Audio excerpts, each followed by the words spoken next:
let's get started with the spotlights with the team who has been making moves and hustling in the indie space for years, with titles that range from strategy, RPGs, to bullet hell shooters. The team has helped bring such titles as Godstrike, Dreamscaper, Coromon, and Dark Deity to life, as well as like thousands of other indie titles. Freedom is really on a tear, working with devs fresh off of Kickstarters or helping seasoned devs reach their next level. They have some exciting things to share with you, so let's get free with Freedom Games.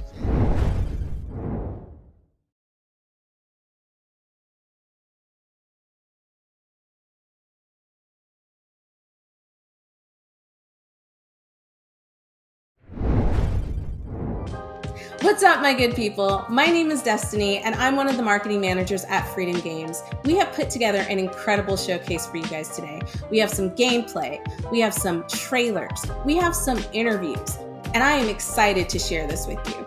We also want to give a shout out to the Mix team, the Guerrilla Collective, and I personally want to say hey to all the fam back at Freedom Games.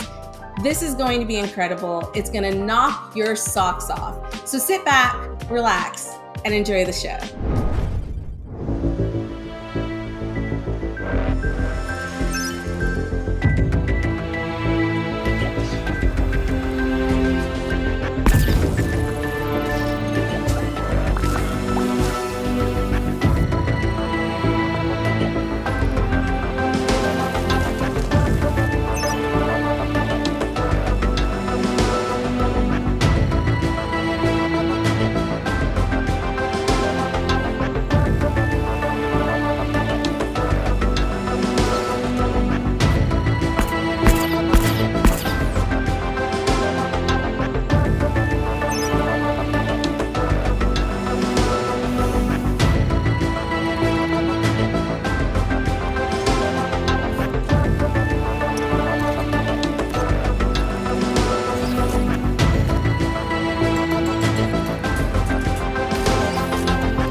Hello Delvling, and welcome to Dwarf Delve, a randomly generated roguelite set within treacherous mines filled with darkness, dangers, and above all else, loot.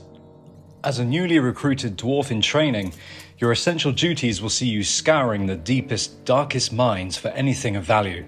Tin, gold, maybe even treasures of a less common nature.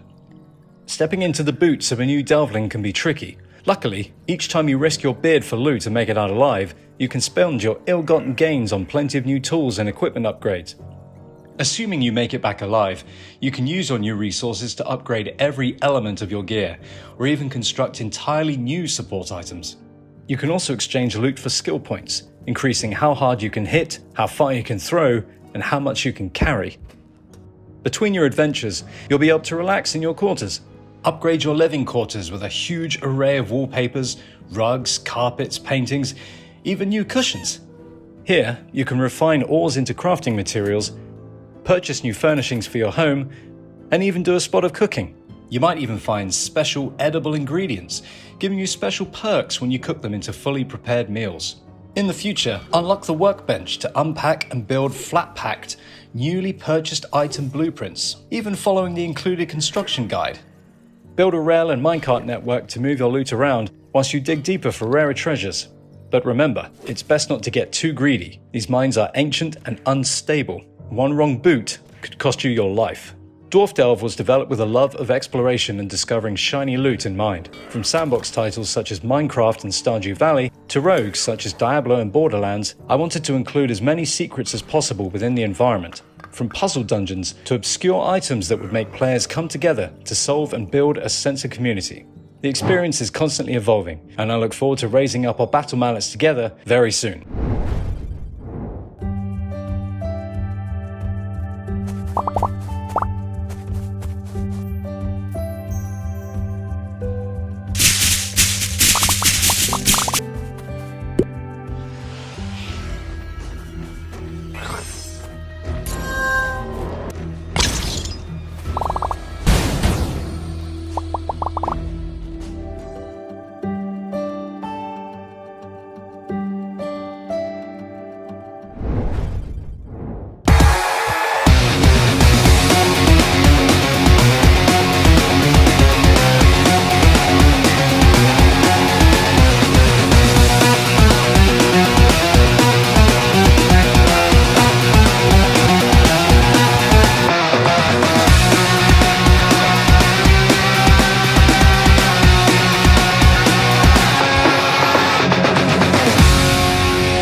Moving from our very first game to a sequel is such a different process. We know we have to attack it with a completely new mindset.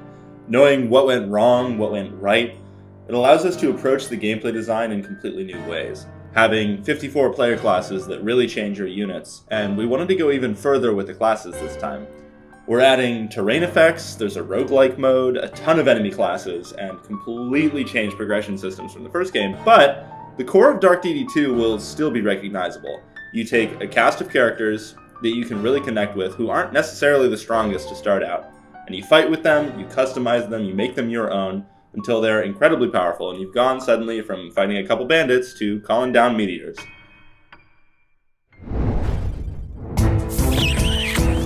Hello. Welcome to my world, Xantrar. I created these people and peaceful lands for them to inhabit. Actually, some lands are more peaceful than others. There are magical scenes with surprises around every corner. Towns and cities for different cultures, decent citizens, and other folks. Here, honest and hardworking people always get what they deserve. Peace is what we all want. It's on everybody's mind and soul. So, gaze upon my islands, amaze at the scope of my vision, for I am Rar, the god of Xantrar.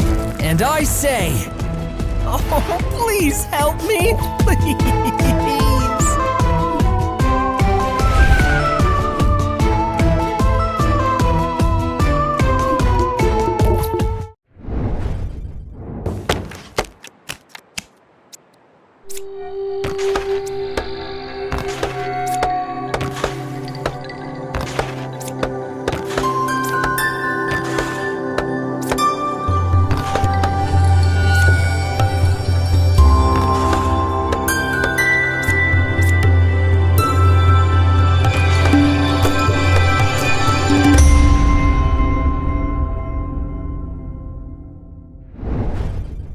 A lot of people ask me where the concept for Critter Crops came from.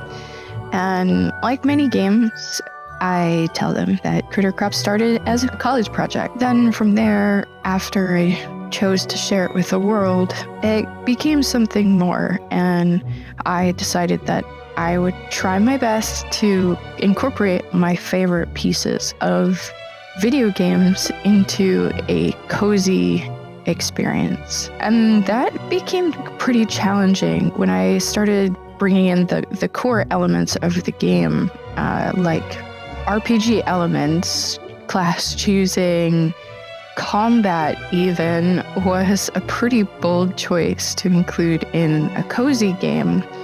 And it's one of those things that I feel really separates Critter Crops from other farming games. It's unique. It has its own flavor of what cozy actually means. And that's pretty special. And the reason for it was purely because I was trying to make the game that I want to play. The story of Critter Crops is a pretty emotional one. I wanted people to understand not only the main character, but the other characters that exist in this world, and really find someone they can relate to and choose their favorite people, build their world the way they would want their magical world to be. So my hope is that by the end of the game, everyone will have this harmonious, amazing place that they have built on their own from hard work, dedication, and loyalty, honestly. So I hope everyone that plays Critter Crops has a wonderful time.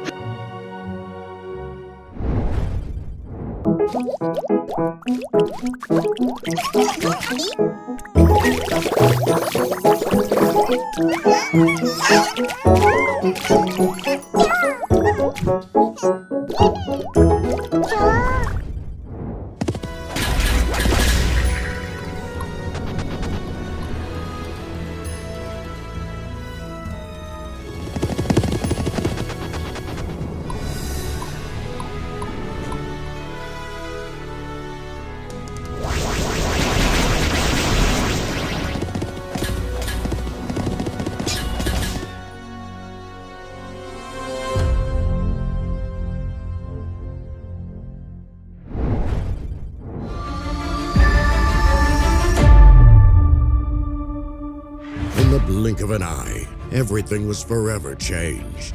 Yet, mankind persevered, harnessing newfound powers. They survived, then they thrived. The sky was no longer a limit.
And that's a wrap, ladies and gentlemen. Thank you so much for sitting with us and watching some dope trailers, interviews, and getting to know a little bit about our developers and what it takes to make an indie game.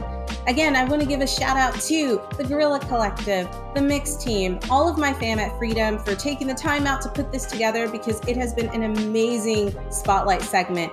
And I hope you found something you liked. As a matter of fact, I'm going to go out on a limb and say you probably found something you loved. And if you did, make sure you go over to our Steam page and what is it? What do we do? Wishlist it. Wishlist the games that you like. And we're coming up on the summer. I know you're going to have some free time on your hands, and we have tons more games. So check out our publisher page. Go fill up your library. This is me encouraging you. Go do it. I'll do it too. And then, we'll play games together. Anyways, thanks so much for joining us. Have a great summer and happy gaming.